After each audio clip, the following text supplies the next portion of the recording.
shocked if another dollar or two.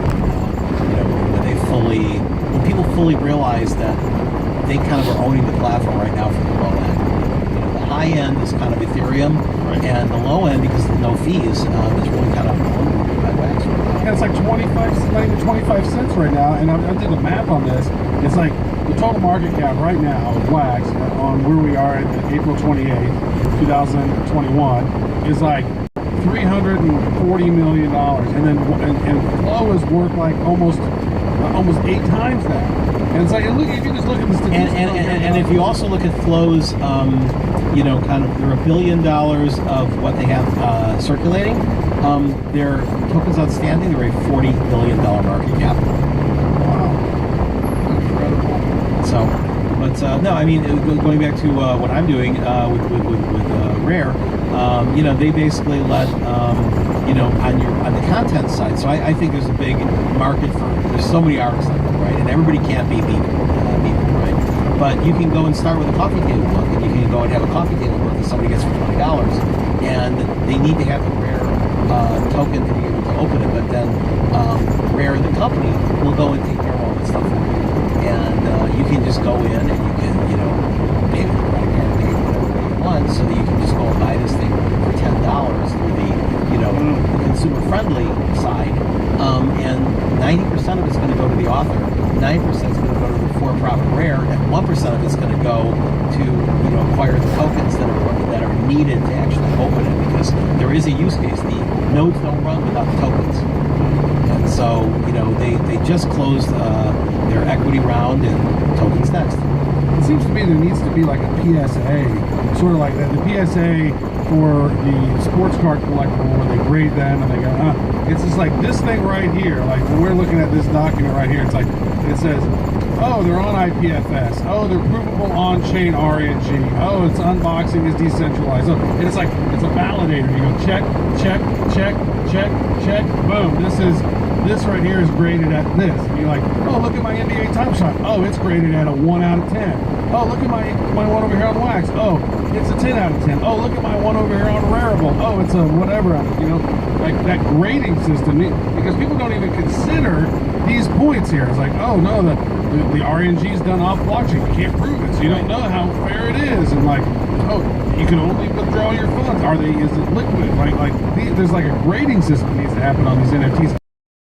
We're just in the beginning right now, right? So we have a dip right now in the price because people have realized that you can't get 70 million, and there's an increase in supply, and it's probably relatively constant. But we're still at the very just early tip of the market. We just started working, so obviously I have my personal advisory that I do. I have my investing personally and through Transform Ventures, and I also have the marketing arm with Transform Group's PR division. So we just started working with a company that's going to be debuting next week called Artifacts, and it will have happened. Will happen, yeah.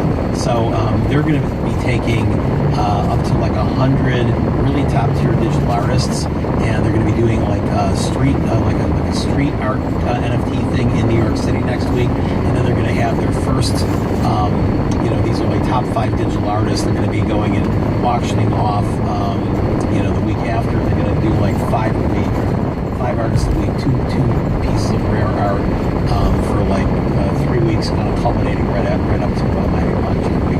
Ooh, beautiful. So there's just like a lot of interesting stuff going on right now. I literally had 15 calls last week on new NFT projects. 15. And they were all by referral from people I knew, and like half of them were good projects. The other ones are like, yeah, that's a start, but they're still at the beginning of trying to figure it out. A lot of people are thinking about doing stuff with NFTs. Not a lot of people have done as much as they, there's a lot of people talking about it. You go on Clubhouse, people are like, oh, NFTs, we're doing NFTs. And Joel and I were like, yeah, well, we've already minted almost 1 million NFTs so far with our blockchain heroes. And minting is the secret, right? Yeah. Being able to go and efficiently batch mint. So you guys get to my sleep. Yeah. He's the mint master. He's the mint master on the mic. Part of the mix master. I'm the mint master. So you only mint for your own account, or are you going to start, going and doing that as a service or as a software?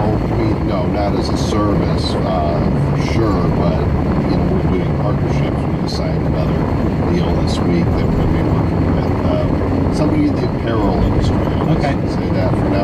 got another plane incoming. We just signed another deal right now with an airplane industry. Wave to the plane. So we're talking to people in Hollywood. We're talking to people in the music industry and other brands, and we're looking for the right partners that have vision, that aren't just in it for the money grab. Right? We're not interested in the money grab. We're interested in providing value to as many people, as many of their potential customers as possible, which in many cases rules out Ethereum because we just see money grab after money grab, which is why we love Wax, because you can reach the everyday person with affordable NFTs and provide a killer experience that they're not going to get on Ethereum if they just go, well, I'll just go buy that piece of art. Are we going to make 200 people happy, or you want to make 2 million of your fans happy? Well, I was going to say, I mean, I predicted for a long time that the NFT market is going to follow the way that the art market goes, which is you have your one of one, which is, worth whatever the artist's reputation is on the open market.